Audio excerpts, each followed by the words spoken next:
The new UK Army commander, General Sir Patrick Saunders, has issued a chilling warning to British soldiers, telling them that they must be prepared to fight Russia in a potential Third World War. General Sir Patrick became Chief of the General Staff. That means the boss of the Army, not Chief of the Defence Staff, which is the Admiral, but he's the boss man of the whole Army and assumed overall command this week.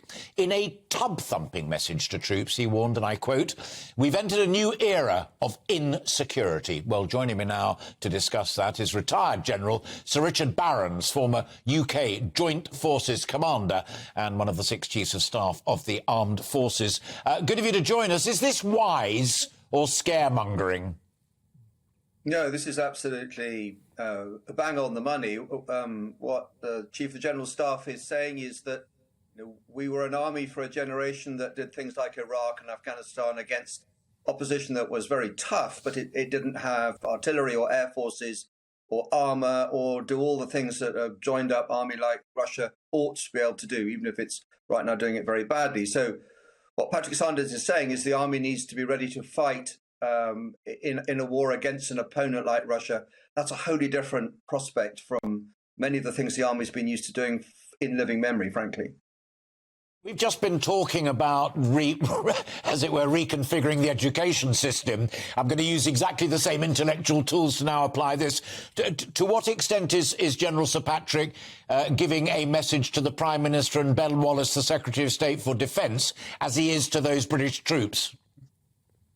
I think he's echoing the message that people like the Secretary of State of Defence are saying, and that we're facing the most profound transformation of defence and security for about 100 years. And it's got 2 aspects to it. One is we're back to great power confrontation and conflict. Yes. And right now that's all about Russia. But the future may be about a confrontation with China. Who knows? Let's hope not.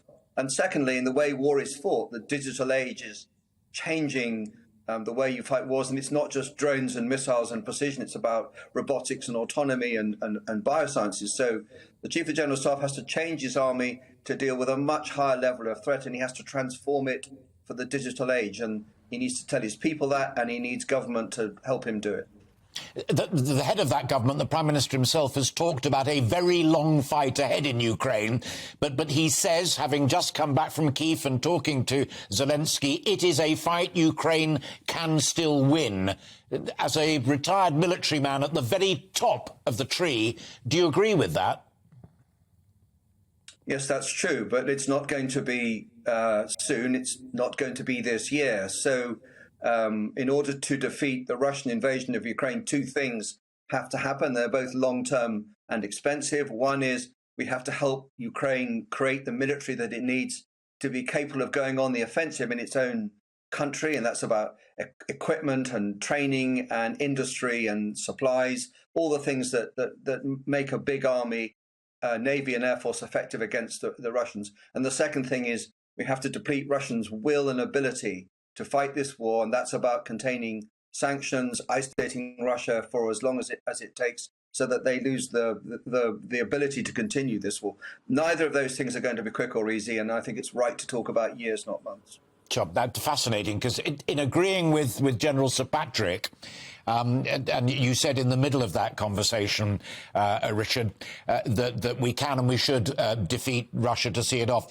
Do you still go along with what Zelensky said all those weeks back, end of February, beginning of March, that if Russia is not defeated in Ukraine, then next it will be Moldova, next it will be Georgia, all the way sweeping across? Because in a sense, that's what General Sir Patrick is talking about when he slaps us round the face and uses the language of a Third World War.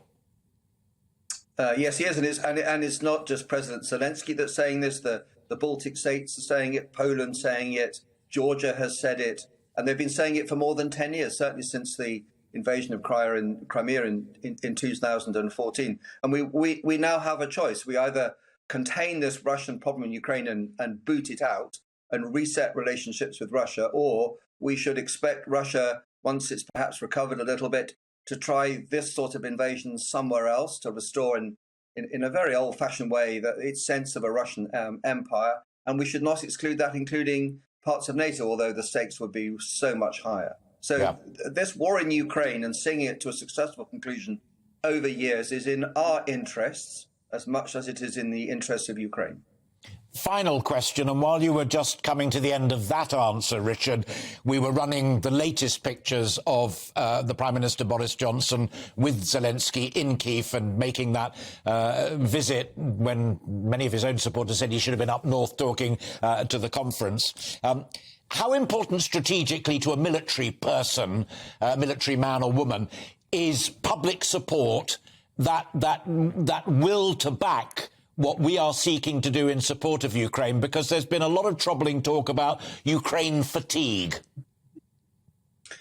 Yes, so we need to recognise big wars, and this is a big confrontation with Russia, even if it's a big war only in Ukraine. Big wars are only ever won by civilians. It's about the mobilisation of popular will, society, industry, and as well as the armed forces. So the way that we protect the UK's values, interests and security is to make sure that the British people recognise that, for example, every time they fill their car up or pay their gas bill, they are making a contribution to this war, and they're playing their part standing behind the Ukrainians in the trenches in the Donbass right now. And they're not doing it out of charity. We're doing it because it's the right thing to do and it's in our interest. That there is no scope for fatigue in this. This is about the security of our future.